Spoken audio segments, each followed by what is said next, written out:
একটা সময় ছিল যখন নোয়াখালী ছিল না, ছিল শুধু পলিমাটি, জল আর বিস্তীর্ণ চর। তারপর আসলো মানুষ।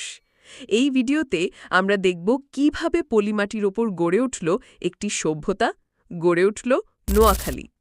৩,০০০ বছর আগের কথা। মেঘনা নদীর মোহনায় ধীরে ধীরে জমে ওঠে নতুন চর, কখনো ভাঙে আবার গড়ে। প্রতিনিয়ত পরিবর্তনশীল এই ভূখণ্ডে প্রথম যারা পা রেখেছিল তারা ছিল সমাজের প্রান্তিক, বঞ্চিত, পরিযায়ী মানুষ। বিভিন্ন ইতিহাসবিদ এবং প্রত্নতাত্ত্বিকদের মতে এই অঞ্চলে প্রথম বসবাসকারীরা ছিল নমশূদ্র, যোগী, বেদের দল এবং চন্দাল সম্প্রদায়ের লোকদের মতো ছোট জাতিগোষ্ঠী। তারা এসেছিল পূর্ববঙ্গ ও ত্রিপুরা সীমান্ত অঞ্চল থেকে। তাদের মাথায় শুধু একটাই চিন্তা ছিল, নতুন মাটি মানেই নতুন আশ্রয়।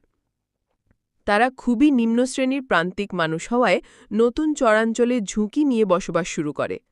তাদের জীবন ছিল প্রকৃতি নির্ভর, চরকেন্দ্রিক চাষাবাদ, জুম চাষ, গবাদি পশু আর মাছ ধরাই ছিল তাদের প্রধান জীবিকা। তারপর প্রাক মুসলিম যুগে নোয়াখালী মূলত ছিল অপ্রতিষ্ঠিত এবং সীমান্তবর্তী অঞ্চল। রাজনৈতিক ক্ষমতা এখানে স্থায়ীভাবে গড়ে ওঠেনি বলেই সুবিধাবঞ্চিত সম্প্রদায়দের অভয়াশ্রমে পরিণত হয়েছিল। চরাঞ্চল গঠনের ধারাবাহিকতায় এই অঞ্চলে নতুন নতুন মানুষ আসতে থাকল, বসতি গড়ল এবং ধীরে ধীরে জনপদে পরিণত হওয়া শুরু করল। ১৩ শতকে মুসলিম বাংলা বিজয়ের আগে এই অঞ্চলে হিন্দু শাসক গোষ্ঠীর প্রভাব ছিল। কিন্তু ১৩ শতকের শুরুতেই বাংলায় আসে এক বিশাল পরিবর্তন। ইখতিয়ার উদ্দিন মোহাম্মদ বখতিয়ার খিলজির নেতৃত্বে মুসলিম বাহিনী রাজা লক্ষণ সেনকে পরাজিত করে নবদ্বীপ জয় করে বাংলা জয় করে নেয়। এই রাজনৈতিক পরিবর্তনের সরাসরি প্রভাব নোয়াখালীতে না পড়লেও ধীরে ধীরে এর ধর্মীয় ও সাংস্কৃতিক প্রভাব ছড়িয়ে পড়ে।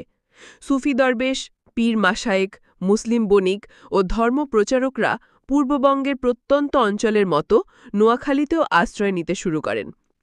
তারা স্থায়ী বসতি গড়ে তোলেন নদীঘেরা চরাঞ্চলে, যেখানে জমিদারদের বাধা ছিল কম, এবং স্থানীয় হিন্দু নিম্নবর্ণের মানুষদের মধ্যে ইসলাম প্রচার করেন মানবতা, শান্তি ও ভ্রাতৃত্বের বাণী দিয়ে। প্রান্তিক চরাঞ্চল, যেগুলো আগে শুধুই প্রকৃতির দখলে ছিল, ধীরে ধীরে সেখানে মানুষের ঘর, মাঠ, হাট আর গ্রাম তৈরি হয়। এভাবেই নোয়াখালী, যা একসময় ছিল বন্যা ও নদীর খেয়ালে গড়া এক ভূখণ্ডহীন অঞ্চল, তা ধীরে ধীরে রূপ নেয় একটি সাংস্কৃতিকভাবে সমৃদ্ধ এবং ধর্মীয়ভাবে বৈচিত্র্যপূর্ণ জনপদে।